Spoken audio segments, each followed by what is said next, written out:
औरंगज़ेब ने रमीज़ को अपने घर बुलाकर खुद अपने हाथों से उसकी यानी कि मौत को दावत दे दी है। वो ये नहीं जान रहा है कि वो क्या कर रहा है। बड़े ही खुश इखलाक़ी के साथ जिस तरीके से वो गुड्डी से पेश आता रहा और गुड्डी बेचारी समझती रही कि उसके चचा जान नहायत ही उसकी हिमायत करने वाले हैं और उसे बहुत ज़्यादा प्यार करते हैं। लेकिन अब जाकर उसको आइडिया हो चुका है कि सब कुछ गलत था और सब कुछ धोखा था। इस बात की टेंशन ने उसको काफ़ी परेशान कर दिया है और वो कहती है कि शाज़िया चची, आखिर मैंने आज तक बताई है कि कब आपकी बात से इनकार किया हो। आखिर आप लोग मेरे साथ ऐसा क्यों कर रहे हैं? जिस पर औरंगज़ेब उसको कहता है कि नहीं, ऐसी कोई बात नहीं है, बल्कि बात तो ये है कि तुमने आज तक हर चीज़ हमारे यानी कि सिस्टम के उल्ट की है। तुम्हारी वजह से मैं अपने बच्चों को मारता रहा, डांट डपट करता रहा, लेकिन आज मुझे अंदाज़ा हो गया कि उनकी हर कही हुई बात सच्ची थी। मैं वैसे ही इनको झुठलाता रहा, लेकिन हकीकत यही थी कि गुड्डी तुम ही अंदर हर फसाद की जड़ थी और तुमने ही सब काम खराब किए थे। जिसको सुनकर वो कहती है कि नहीं, ऐसी कोई बात नहीं है। मेरे साथ अगर कोई जुल्म ज़्यादती होती है तो फिर स्वीटी इस चीज़ का बदला लेती है। इसके अलावा वो किसी को कुछ नहीं कहती है। वो नासिर से कहती है, बताइए मामू जान, आपके साथ कभी ऐसा कुछ हुआ है? क्योंकि उन्होंने कभी मेरा बुरा नहीं चाहा और ना ही कभी मेरे बारे में ऐसा कोई प्लान किया है। जिस पर शाज़िया कहती है कि इसका मतलब है कि तुम हमें बुरा बनाने की कोशिश कर रही हो। अरे, जिन लोगों ने तुम्हें अपने पास रखा, तुम्हारा ख्याल रखा, तुम आज उनके ही खिलाफ उगल रही हो। मुझे तो समझ नहीं आ रही कि आखिर गुड्डी तुम क्या कहना चाह रही हो? क्यों हमारे पीछे हाथ धो के पड़ चुकी हो?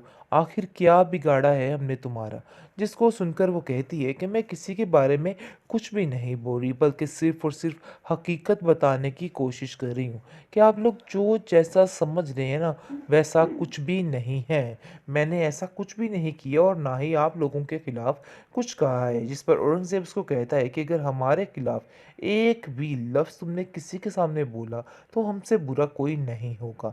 ये बात तुम अपने ज़हन में बिठा के रखना, क्योंकि वो जानता है कि जो हालत वो लोग गुड्डी की कर रहे हैं ना कोई बड़ा मसला खड़ा हो सकता है और गुड्डी कुछ भी उगल सकती है। लेकिन इन सब चीज़ों में नासिर उसका बहुत ज़्यादा साथ देने वाला है और इस चीज़ का आइडिया दूसरों को नहीं है। शाज़िया समझ रही है कि उसका भाई उसके साथ मिलकर इस गुड्डी को नुकसान पहुंचाने में उसकी मदद करेगा, लेकिन वह नहीं जानती कि यही उसकी मदद करने के लिए हर वक्त हमारी तैयार ज़िंदगी है। से हमेशा हमेशा के लिए निकल जाएँगे।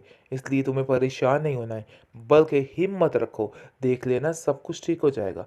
उसको बहुत ज़्यादा तसल्ली देता हुआ नज़र आ रहा है और कहता है कि फ़िक्र मत करना, मैंने जिस दौलत के लिए अपनी सारी ज़िंदगी दाँव पर लगा दी, मैं उसको इतनी जल्दी, इतनी आसानी के साथ अपने हाथों से नहीं जाने दूँगा। ये मेरा तुमसे वादा है। आगे से शाज़ी कहती है कि भई ऐसे ना हो कि आपके वादे के चक्कर में हमारी जान ही चली जाए। इस स्वीटी को तो ठिकाने लगाएँ पहले, मुझे तो कुछ समझ नहीं आ रही कि मैं क्या करूँ? जिस पर फिर उसका वहम देकर उसको साइड पे कर देता है और कहता है कि नहीं, आप लोगों के वहमो-गुमान पे सिर्फ़ और सिर्फ़ स्वीटी सवार हो चुकी है, इसके अलावा और कुछ भी नहीं है। तुम लोगों को कुछ नज़र ही नहीं आता स्वीटी के बगैर, इसलिए ये बातें सोचने का कोई फ़ायदा नहीं है। शाज़िया समझ चुकी है कि यहाँ पे कोई दाल नहीं गलनी है। ख़ैर, अब देखेंगे कि वो अब डबल ट्रिपल से भी पहले से भी ज़्यादा गुड्डी के पीछे हाथ धो के पड़ जाती है और कहती है कि तुम्हारी तो इन 2 दिनों में पर ही निकल आई। ऐसा लगता है कि जैसे सदियों से बड़ी ऐशो-इशरत की ज़िंदगी गुज़ार रही हो। आखिर तुम्हारी ये डैन-डंग कैसे बदले, मुझे तो समझ नहीं आ रही है। लेकिन औरंगज़ेब इन सब बातों को इग्नोर करने की कोशिश करता है और कहता है कि जाओ गुड्डी, ऐसी कोई बात नहीं, तुम रेस्ट करो। सोने की ज़िद और हठधर्मी उसकी जान ले लेगी। पता नहीं क्या कुछ कर रही है और क्या नहीं कर रही है। जैसा कि आप देख रहे हैं कि आफ़ाक ने जो काम उसने अपनी माँ के साथ किया है, वो उसके साथ करके, उसको बेहोश करके उसकी सारी रकम लेने की कोशिश की जा रही है और उस पर तरह-तरह के ज़ुल्म ढाए जाएँगे। लेकिन ये बात सोनी को समझ नहीं आई थी। गुड्डी और हमज़ा समझा-समझा के इसको तक गए, लेकिन इसने उल्टा उनको ही ज़लील किया, उनको ही रुस्वा किया। लेकिन अब देखेंगे कि आफ़ाक जो है, वो ऐसे-ऐसे काम करने जा रहा है कि बस ये सोनी याद रखेगी और ये चारों पहलू इसको वही नज़र आएगा। और अब देखेंगे कि फ़िलहाल जो स्वीटी है, वो ये सारा माजरा देख रही है। कभी आफ़ाक के आगे नज़र आ रही है और कभी आफ़ाक के पीछे नज़र आ रही है। पहले सोनी को वो परेशान करती रही ताकि सोनी सुधर जाए, लेकिन सोनी को अकल नहीं आई है। लेकिन जी अब अफ़वाह के पीछे हाथ धो के पड़ चुकी है। वो अफ़वाह को कुछ ऐसा नहीं करने देगी, क्योंकि स्वीटी उसका वो हशर करेगी कि वो याद रखेगी। क्योंकि वो जानती है कि गुड्डी की कज़न है, अभी स्वीटी को सारा पता है, टेंशन नहीं लेनी है। स्वीटी को सारा पता है कि वो गुड्डी की कज़न है, इसलिए वो स्वीटी जो है अफ़वाह को कुछ भी नहीं करने देगी।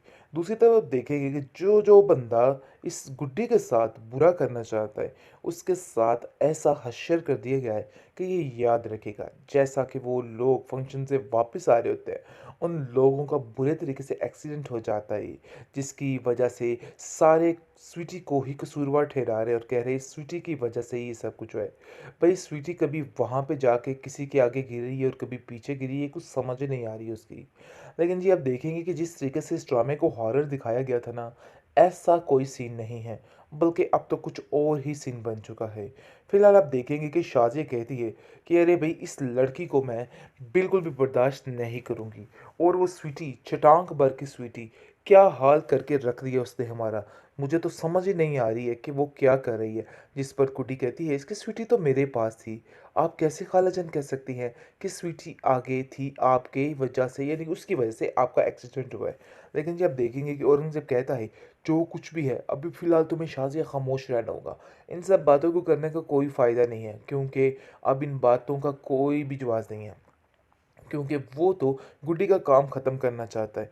इसलिए उसके लिए दिन-रात मेहनत कर रहा है और दिन-रात एक कर रहा है और शाहज़ाद को यकीन दिलाता है, कहता है कि बस कुछ देर और ये सब कुछ बर्दाश्त कर लो। देख लेना कि तुम्हारी ज़िंदगी में कितना सुकून हो जाएगा और ये गुड्डी और स्वीटी हमारी ज़िंदगी से हमेशा-हमेशा के लिए निकल जाएँगे। इसलिए तुम्हें परेशान नहीं होना है, बल्कि हिम्मत रखो, देख लेना सब कुछ ठीक हो जाएगा। उसको बहुत ज़्यादा तसल्ली देता हुआ नज़र आ रहा है और कहता है कि फ़िक्र मत करना, मैंने जिस दौलत के लिए अपनी सारी ज़िंदगी दाँव पर लगा दी, मैं उसको इतनी जल्दी, इतनी आसानी के साथ अपने हाथों से नहीं जाने दूँगा। ये मेरा तुमसे वादा है। आगे से शाज़ी कहती है कि भई ऐसे ना हो कि आपके वादे के चक्कर में हमारी जान ही चली जाए। इस स्वीटी को तो ठिकाने लगाएँ पहले, मुझे तो कुछ समझ नहीं आ रही कि मैं क्या करूँ? जिस पर फिर उसका वहम देकर उसको साइड पे कर देता है और कहता है कि नहीं, आप लोगों के वहमो-गुमान पे सिर्फ़ और सिर्फ़ स्वीटी सवार हो चुकी है।